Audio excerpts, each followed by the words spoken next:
The next few days of Blue Magic class passed quickly, and I learned my first spell, Light.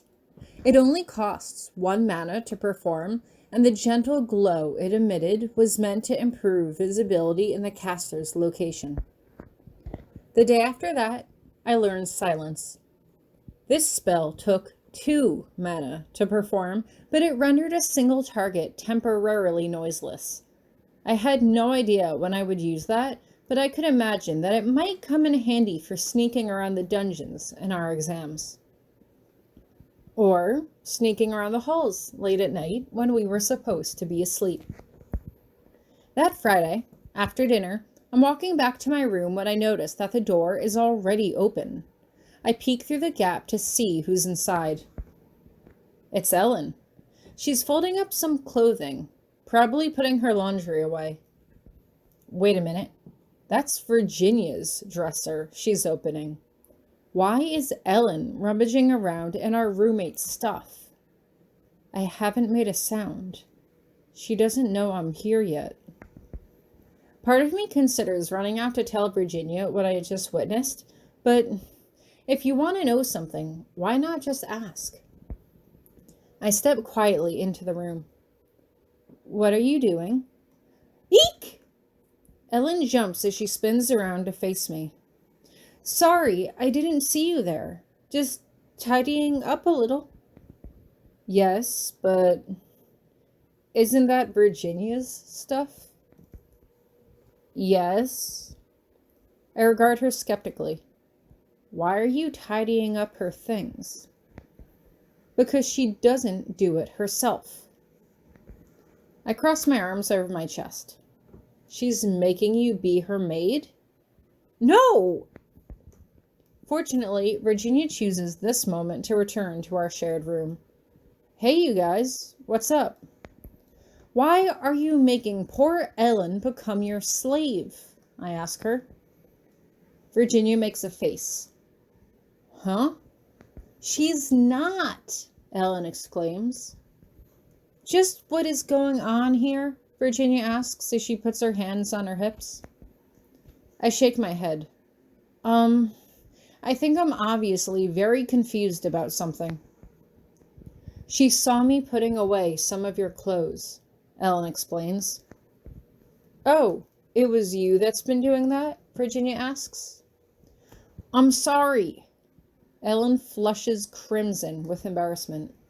I just hate messy rooms. No, it's my fault, Virginia admits. I'm not very good at picking up after myself. Mom always does it for me at home. Still, I didn't think it was too bad yet. We've only been here a week. I hate having things be out of place, Ellen explains. It makes me feel nervous. I don't know if I can make things perfect all the time, Virginia confesses.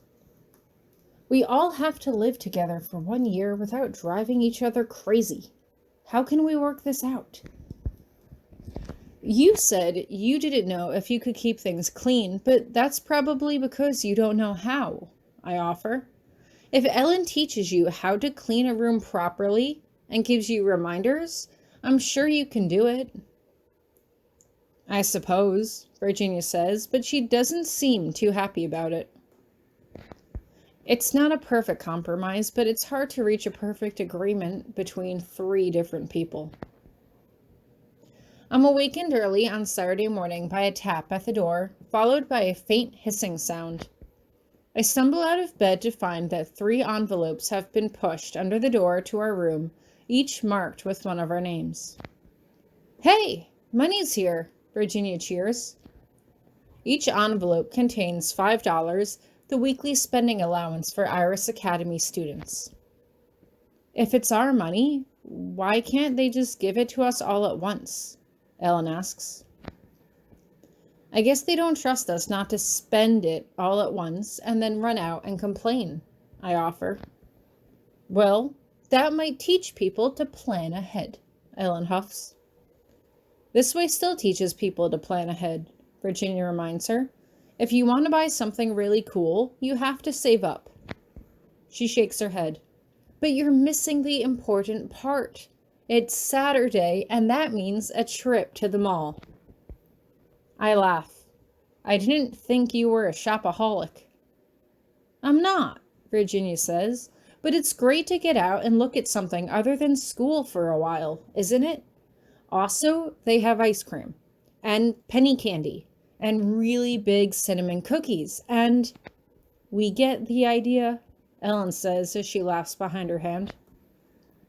Since I've been there before, I can show you guys around, Virginia adds. What about studying? Ellen asks. You have plenty of time for that during the week, Virginia says as she turns to me.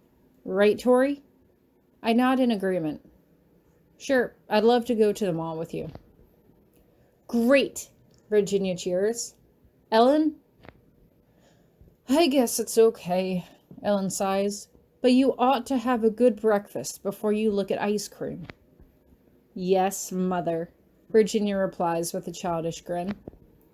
We get dressed and eventually make our way outside.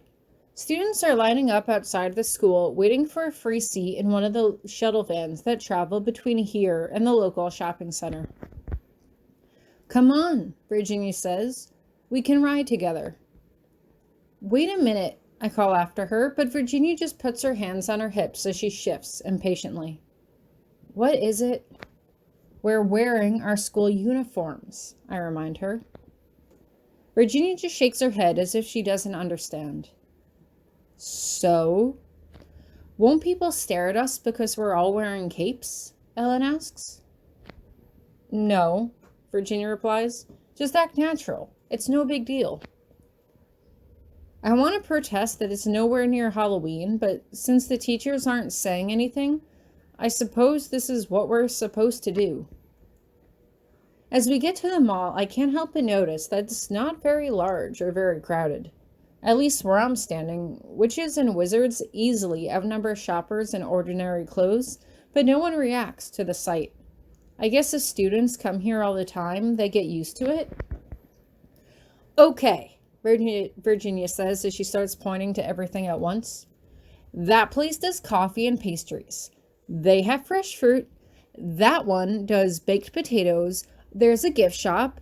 There's the cafe. Are all these stores magical? I ask her.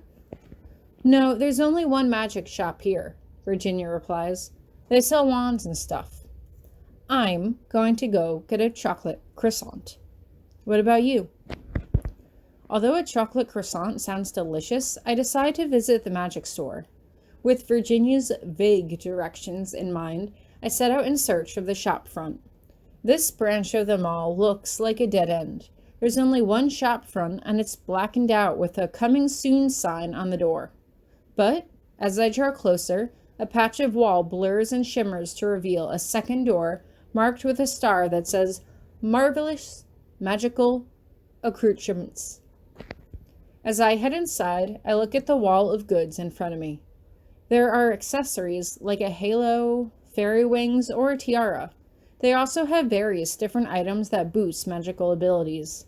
I examine a sextant, a measuring device that improves your understanding of the physical attributes of the world, which makes it easier to alter them.